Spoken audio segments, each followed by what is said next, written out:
Kita sih lebih ke jual bibit betina. Bibit betina. Ada mulai F1 Dorper, F1 Awasi, sama bibit betina Dombos juga ada. Oke. Sebelum lanjut ke videonya, jangan lupa tekan tombol subscribe karena subscribe itu gratis. Mari kita dukung terus peternakan dan UMKM Indonesia. Assalamualaikum warahmatullahi wabarakatuh. Waalaikumsalam. Perkenalkan, saya Rio Adhari, penanggung jawab pemeliharaan di Ovista Farm. Alamat peternakan kita di Kampung Cidokom, Kecamatan Gunung Sindur, Kabupaten Bogor, Jawa Barat. Bekerja di sini sejak tahun 2022. Sebenarnya awalnya hanya mendampingi teman yang mulai pensiun dari pekerjaannya untuk pengen memiliki usaha di bidang peternakan. Kebetulan background saya juga ya peternakan ya, dari D3 IPB. Dari saat itu saya diajak untuk bergabung membangun peternakan ini. Lebih ke basicnya ke breeding ya. Breeding domba untuk menghasilkan bibit-bibit domba yang bisa kita set lah ya untuk menjadi kualitas yang terbaik. Ada jenis apa aja, Mas? Kita ada 3 jenis. Yang ini F1 full blood Awasi. Sebenarnya ini domba asal Afrika Selatan, teman, kita lakukan importasinya dari Australia. Dari Australia. Ada juga kita punya domba full blood Dorper.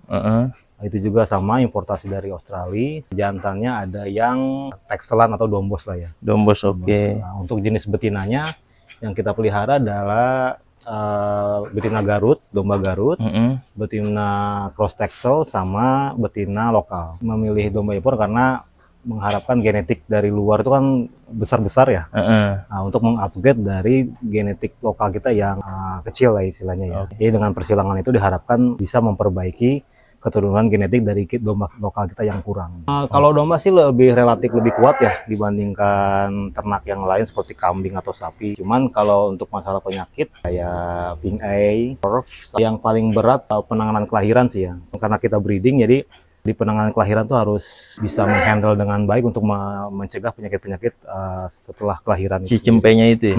Si cempenya juga. Karena presentasi kematiannya juga tinggi ya? Untuk presentasi kematian cempe itu yang paling riskan tuh di seminggu pertama ya.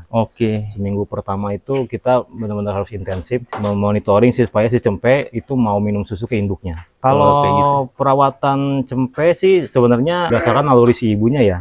Jadi kita ketika dia lahir kita usahakan yang ngurus tuh ibunya, dari mulai menjilati sui gitu ya si cempenya untuk menyusui sendiri ke induknya. Kalaupun tidak bisa, baru kita yang bantu dengan cara mengarahkan atau dengan cara memegang indukannya. Sebenarnya kalau ada kasus biasanya indukannya yang nggak mau menyusui sama sekali. Nah, itu baru kita gantikan susu induknya dengan susu sapi dengan menggunakan DOT. Untuk induknya sendiri, Mas, treatmentnya apa aja tuh, Mas? Kalau untuk setelah kelahiran sih biasanya kita suntik antibiotik, vitamin, sama obat cacing. Antibiotik ya untuk mencegah dari infeksi lah ya, karena kan namanya kelahiran pasti ada pendarahan segala macem. Untuk vitamin biar si kondisi tubuh sehat, tubuh induknya tuh lebih kuat lah ya, lebih sehat kayak gitu. Untuk nafsu makannya juga. Untuk obat cacing ya emang kita berikannya berkala setelah kelahiran sama sebelum dikawinkan. Siklusnya sih kayak gini ya. Ketika dia melahirkan, kita treatment tadi obat, terus umur seminggu tuh kita lakukan pencukuran bulu. Jadi umur indukan setelah melahirkan ya 7 hari, kita cukur indukannya, kita potong kukunya. Nah, itu dibiarkan sama anakannya selama 3 bulan. Setelah 3 bulan baru kita mulai lakukan perkawinan. Sebelum perkawinan itu kita lakukan pemberian obat cacing. Karena biasanya kalau pemberian obat cacing tidak boleh pada domba yang bunting.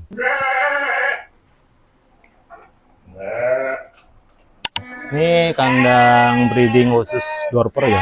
Khusus Dorper ya? Jadi ada satu pejantan Dorper kita. Oh, itu di pojok situ ya? Nih pejantan. Usia berapa nih, Mas? Kira-kira 3 tahunan. 3 tahunan ya? Ini udah proven sih ya, udah banyak menghasilkan anak di sini. Ini yang agak aneh mungkin ya. Kenapa tuh? Kenapa di ini, Mas ya? Skat. Skat ya? Nah, tadinya sih ini 3 kolom ya. 3 kolom. 1, 2, 3. Cuman karena jumlah betina yang dikawinkan sedang banyak, maka kita lakukan pembongkaran. Jadi kawinnya bareng. Tadinya sih ini untuk bisa fleksibel sih untuk bisa kandang menyusui, untuk bisa di kandang kawin gitu. Cuman kebetulan ini lagi pada kawin semua, makanya dilepas. Gitu. Oke, kalau tadi kita ngomongin indukan dan anak gitu treatmentnya, kalau untuk pejantan sendiri gimana tuh, Mas? Pejantan sih ya paling lebih ke obat cacing per 6 bulan atau per 3 bulan. Kadang-kadang kita juga kasih vitamin dosis tinggi untuk vitamin E-nya.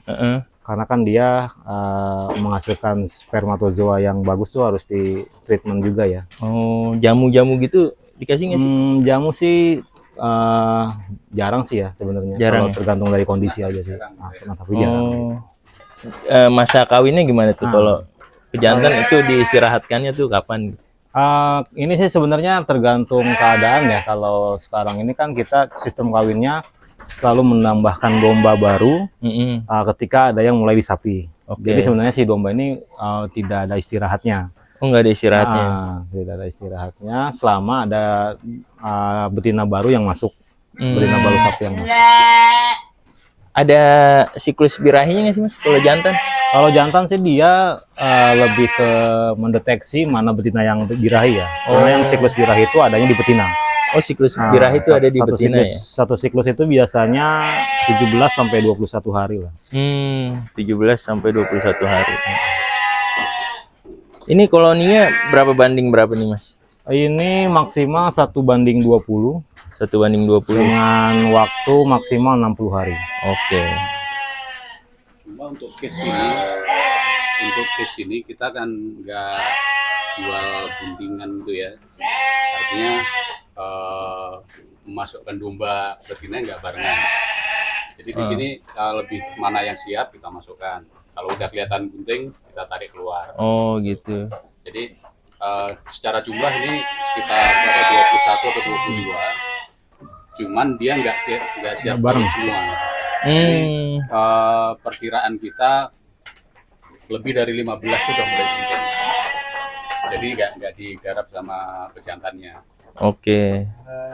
Total populasi sekarang ada berapa? Sekitar 200 ekoran ya. 200 ekoran ya. Itu udah termasuk cempe juga? Udah termasuk. Udah termasuk cempe. Ada ini nggak sih, Mas? Ada recordnya nggak sih? Recording kita punya. Masing-masing domba. Ada ya? Ada Excel base sih biasanya kita pakai Excel. Oh, pakai Excel. Oke. Ini domba dorpernya nih, pejantannya. Tadi ada awasi ya untuk pejantan. Awasi, dorper, dan dombos Texel ya. Boleh kita lihat yang Texelnya ya, Mas? Nah, teman-teman, kita berada di kandang dombos ya. Pejantannya yang itu ya, Mas? Yang itu ya.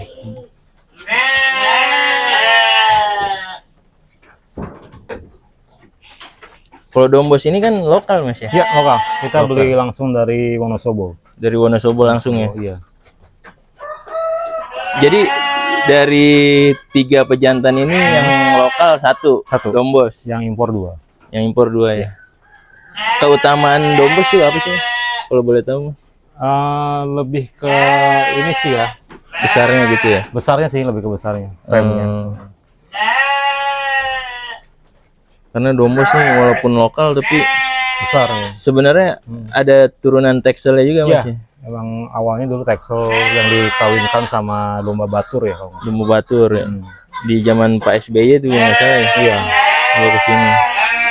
Nah, lanjut kita ke masalah pakan nih, Mas. Karena kan ternak itu yang terpenting juga pakan. Kalau sistem pakan di sini gimana, Mas? Kita ada 2 jenis pakan yang digunakan ya, ada hijauan sama konsentrat. Oke. Kalau hijauan kita biasanya pakai rumput pacong. Kalau konsentrat kita biasanya pakai konsentrat konvensional kita beli. Kita campurkan dengan ampas tahu sama tepung jagung. Tapi kering tuh? Kering bentuknya. Kalau rumputnya rumput apa nih, Mas? Rumput pacong. Kita jadi punya lahan sekitar 8.000 meter persegi yang dipakai untuk menyuplai semua kebutuhan domba di sini. Oh, itu tercukupi tuh? Tercukupi. 8.000 meter itu ya? 8.000 meter itu kira-kira sekitar 40 ton lah. 40 ton? Satu kali panennya. Cuman kita panennya nggak langsung 8.000 meter. terbagi menjadi beberapa tempat. Jadi kita udah atur siklusnya biar selama 50 hari itu tercukupi semua. Jadi nggak ngarit rumput liar ya? Enggak, kita full pakcong. Berarti rumput pakcong sama konsentrat. Iya. Kan rumput ada banyak jenis tuh Mas. Kenapa milihnya pakcong? Pakcong sih lebih ke kuantitas ya. Kuantitas karena tinggi-tinggi ya. Ya, kalau pakcong kalau nggak salah 1 hektar itu bisa sekitar 50 ton lah dalam satu kali panen. Untuk rumput lainnya sih kita nggak coba tanam sih ya, cuma pakcong aja. Jadi bukan dari kadar airnya atau gimana gitu? Malah sih kandungannya gitu. Kandungan pakcong sih lebih ini ya, lebih tinggi, protein. lebih rendah kadar airnya dibandingkan odot. Kita gitu. juga pernah sih nanam odot, cuman kayaknya terlalu basah ya si rumputnya, terus tonasenya juga sedikit. Jadi lebih prefer ke pakcong.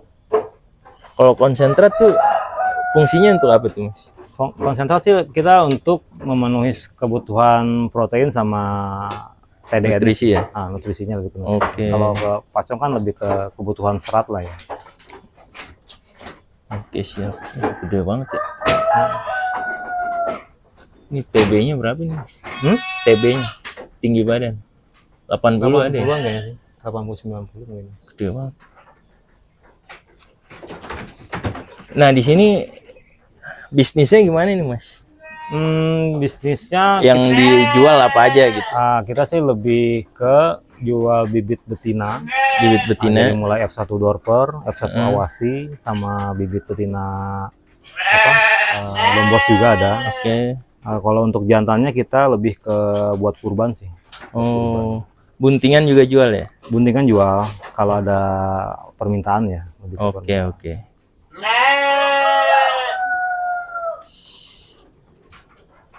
Sebagai akademisi peternakan nih Mas, kira-kira kalau teman-teman mau mulai peternakan itu sebaiknya gimana tuh Mas? Sebaiknya sih terutama di domba ini Mas. Tipsnya? Pertama sih harus punya kecintaan dulu terhadap ternaknya sih ya. Gitu. Punya passionnya dulu, karena ini kan bisnis yang harus dimonitoring sepanjang waktu lah istilahnya. Nggak bisa ditinggal-tinggal kayak gitu. Yang kedua sih bang pakan penting juga. Kita harus minimal punya rumput, karena kayaknya biaya rumput tuh lumayan besar juga ya di biaya pakan ini. Terus paling langsung milih genetik yang terbaik lah ya. Jadi kalau genetik terbaik ya? sebelum memulai mungkin belajar dulu, cari referensi. Pas mau mulai mungkin bisa dengan jumlah yang sedikit tapi genetiknya yang bagus. Daripada kita mulai dengan jumlah yang banyak tapi genetiknya nggak bagus, malah kayak jadi buang waktu sih, sama buang modal juga gitu ya. Oke. Betinanya kan ada cross Texel sama Garut ya. Itu kalau boleh tahu Mas, yang diharapkan apa tuh Mas dari betina cross Texel dan Garut itu? Kalau Garut sih biasanya kita lebih ke jumlah. Prolifik kan, ya? Dia lebih prolifik, bisa maksimal 4 atau minimal 1. Cuman kalau untuk ke Dombos kita lebih ke kualitas. Walaupun dia jumlah kelahirannya lebih rendah daripada Garut kayak gitu. Jadi kita imbangin aja sih sebenarnya pasarnya. Kalau misalkan buat hewan kurban daerah Bogor, mungkin kita bakalan banyakin ke yang Garut. Karena kan fanatik dengan tanduk kayak gitu. Dan kalau untuk pasar kayak Jawa Tengah, Jawa Timur, mungkin kita lebih ke Dombosan atau F1 Dombosan gitu.